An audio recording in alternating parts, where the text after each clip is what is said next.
And welcome back to our final installment of The Art of Storytelling, Part 3.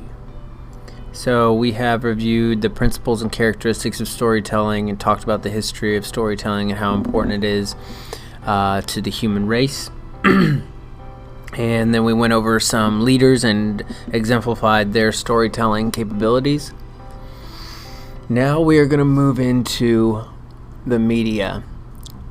So, the news media is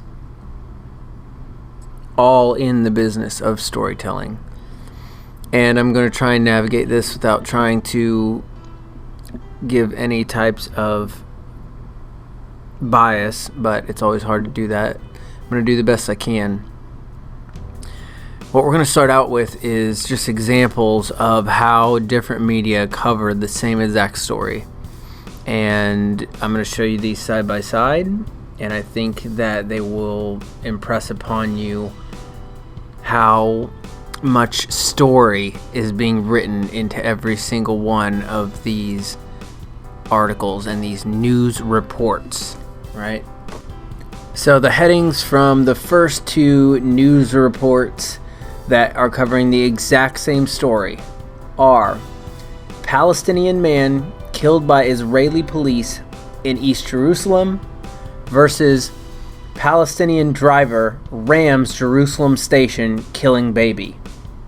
So this is partially why the culture of 160 characters or less and getting your news from Twitter and things like that is really horrible, because people see these titles and then they just run with it, when obviously the story is somewhere in between here, possibly, or at least one of these stories is completely trying to brand it in a different way than the other. So the top article actually never mentions that the Palestinian man killed anyone with his car.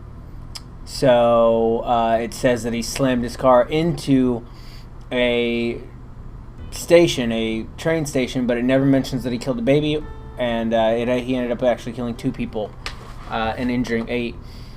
So, and then the other one, the first sentence, a baby died. A baby was killed by this Palestinian man who slammed his car into the train station. So this is just evidence of how the stories can be spun. Now, this issue, Palestine versus Israel, is an extremely sensitive issue. Both sides think that they're right. So both sides have their own, basically, media outlets that are covering it how they want to see it, right? So they want to make you sympathetic towards their cause. And this, just because this is Palestinian and Israel, doesn't mean that this exact same thing isn't happening with the news that you get every single day.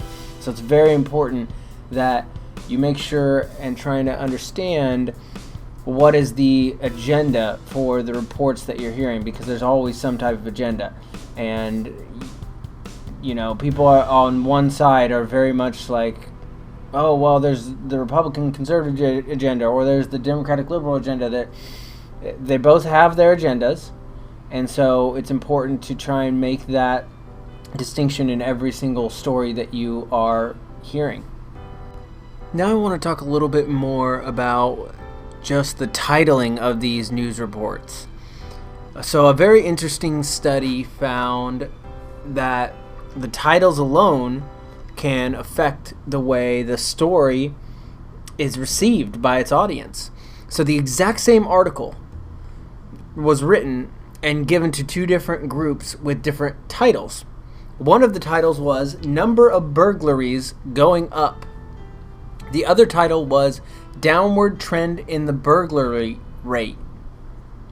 They were the exact same content in the article, but after being surveyed afterwards, people had a much larger sense of fear after reading the title "Number of Burglaries Going Up," and a much less sense of fear with "Downward Trend in the Burglary rate, even though they were the exact same statistics provided in the article. It was written exactly the same. It was the exact same words.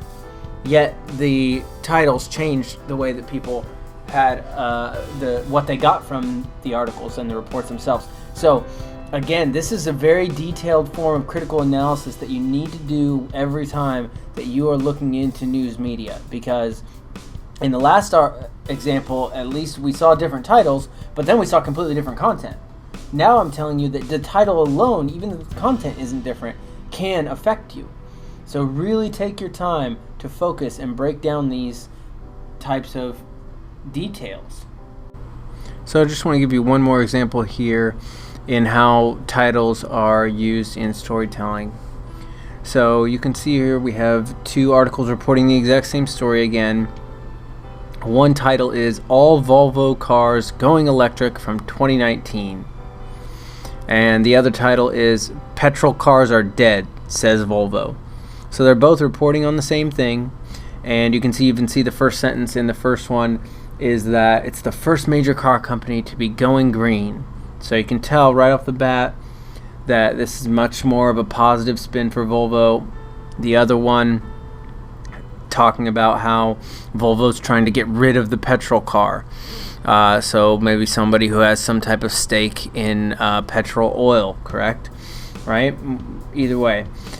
The funny thing is, if you read one of these articles, it makes it seem as though Volvo is completely electric and there's no petrol. And then the other article makes it seem as though the same thing. It's completely electric and there's no petrol.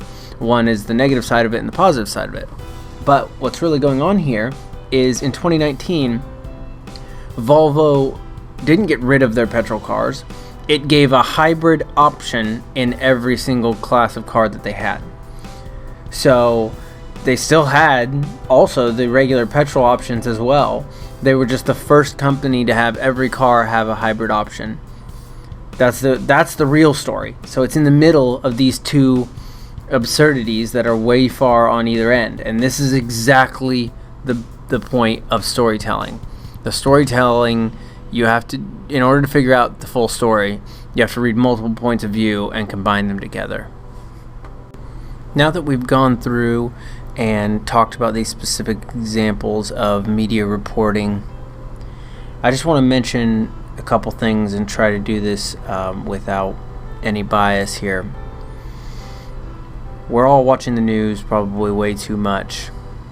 A couple things you need to know about the news, and using your newfound skills from what we just diagnosed, hopefully you can better understand the news.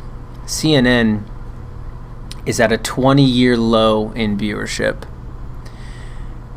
and yet has a record high number of advertising dollars generated this year. Fox News, on the other hand, has set records with viewership in the last 3 months and has lost significant amounts of advertising revenue in those 3 months. The point of this is not to sway you to one side or the other. Right now we're talking about audience and storytelling. You now know the audience for CNN. It's more important is their advertisers. The audience for Fox News is more important is the people watching it. That doesn't mean that one side is telling a more true story than the other. It means that their story is going to pander to the side that they want to view it. And that is how you can be able to take things into better light when you are trying to decide what is actually the true story.